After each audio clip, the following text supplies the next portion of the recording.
ரகசிய உண்மைகள் சேனலை பார்த்துட்டு இருக்கவங்க அனைவருக்கும் சுமதி ஸ்ரீயின் அன்பு வணக்கம். இந்த பகுதியில் நம்ம நிறைய ஆன்மீக தகவல்கள், பரிகார முறைகள்லாம் பார்த்துக்கிட்டு இருக்கோம். இன்னைக்கு எந்த ராசிக்காரர்கள், எந்த லக்னக்காரர்கள் எந்த சாமியை கும்பிடணும் அப்படின்றத பார்க்கலாம். எப்பவுமே நீங்கள் என்ன ராசியாக இருந்தாலும் சரி, எந்த லக்னமாக இருந்தாலும் சரி, ஜாதகத்தில் 4ஆம் இடத்துக்கு உரிய அந்த தெய்வத்தை கும்பிடும்போது வாழ்க்கையில் ஒரு பெரிய முன்னேற்றத்தை நம்ம பார்க்க முடியும். அதன்படி தான் இன்னைக்கு ஒவ்வொரு ராசிக்கும் நான் சொல்ல போகிறேன். இது ராசி லக்னம் ரெண்டுக்கும் நீங்கள் எடுத்துக்கலாம்.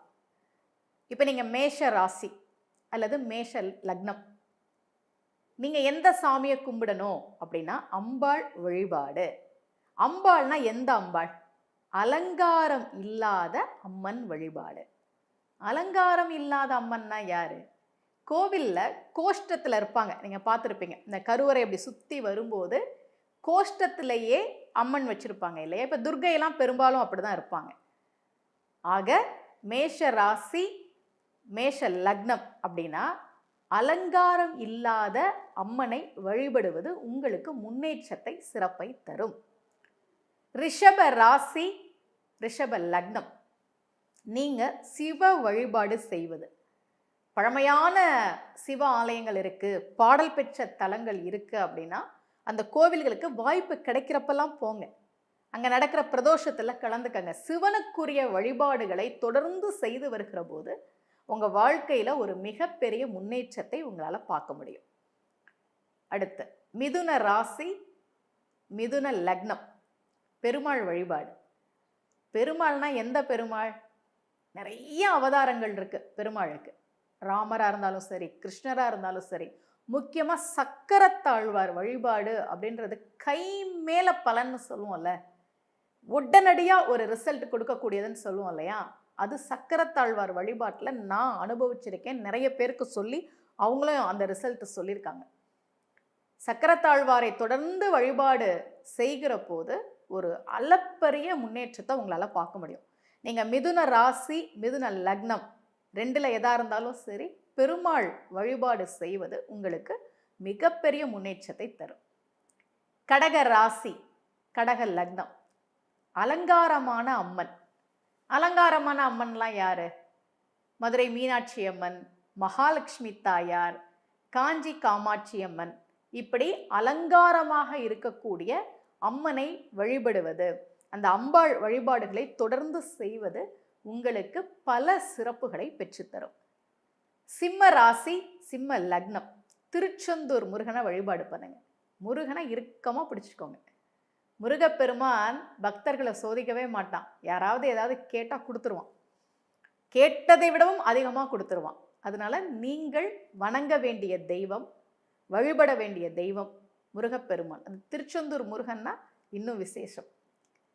கன்னி ராசி கன்னி லக்னம், சித்தர்கள் வழிபாடு, மகான்கள் வழிபாடு, இதெல்லாம் தான் உங்களுக்கு மிகப்பெரிய முன்னேற்றத்தை தரும்.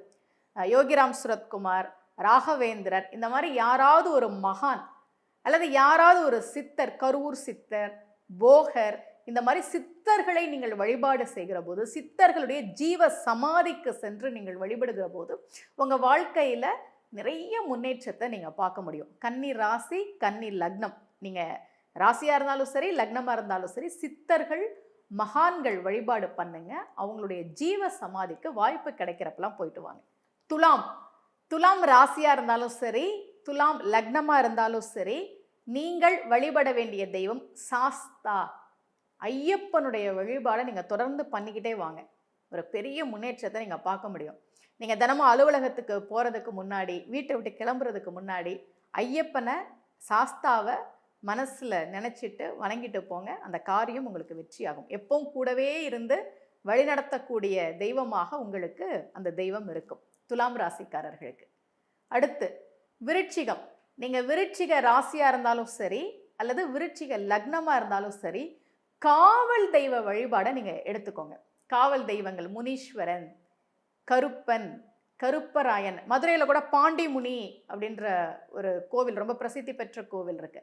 இந்த மாதிரி உங்கள் ஊருக்கு பக்கத்தில் அல்லது உங்க ஊர்லயே இருக்கக்கூடிய காவல் தெய்வங்களை நீங்க வழிபடுகிற போது நிச்சயமா ஒரு மிகப்பெரிய முன்னேற்றத்தை, உயர்வை உங்களால பார்க்க முடியும். இது விருச்சிக ராசி, விருச்சிக லக்னம் 2 பேருக்கும்.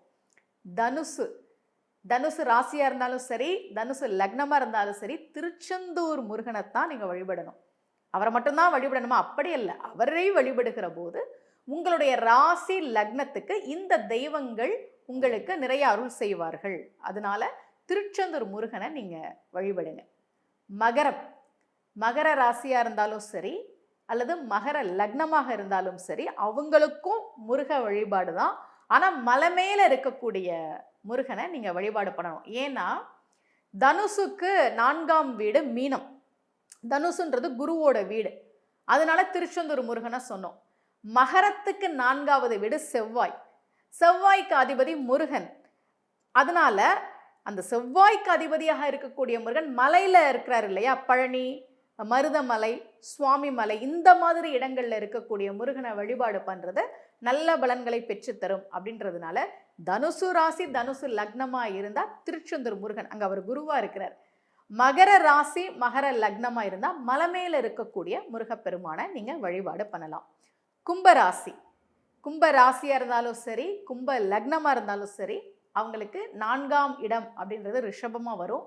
அதனால அலங்காரமான அம்மன் மகாலட்சுமி தாயார், முக்கியமா மகாலட்சுமி தாயாரை வழிபடுவது நிறைய சிறப்புகளை தரும். அலங்காரமான அம்பாள் வழிபாடு செய்வது கும்ப ராசி, கும்ப லக்ன நேயர்களுக்கு ஒரு மிகப்பெரிய முன்னேற்றத்தை கொடுக்கும்.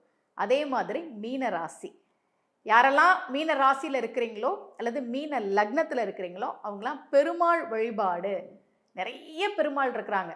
அந்த பெருமாள்ல யாரை வேண்டாலும் நீங்க வழிபடலாம். எத்தனை அவதாரங்கள் இருக்கு, ராமர், கிருஷ்ணர், எவ்வளவோ இருக்கு இல்லையா, சக்கரத்தாழ்வார், நரசிம்மர், இப்படி. அதனால பெருமாளை வழிபடுவது என்பது மீன ராசி, மீன லக்னத்தை சேர்ந்த அன்பர்களுக்கு ஒரு மிகப்பெரிய பலனை கொடுக்கும். இன்னைக்கு இந்த 12 ராசிகள்ல எந்த ராசிக்காரர்கள் எந்த தெய்வத்தை கும்பிடணும் அப்படின்னு நான் உங்களுக்கு சொன்னேன். இது ராசிக்கு மட்டும் இல்லை, லக்னத்துக்கும் பொருந்தும்.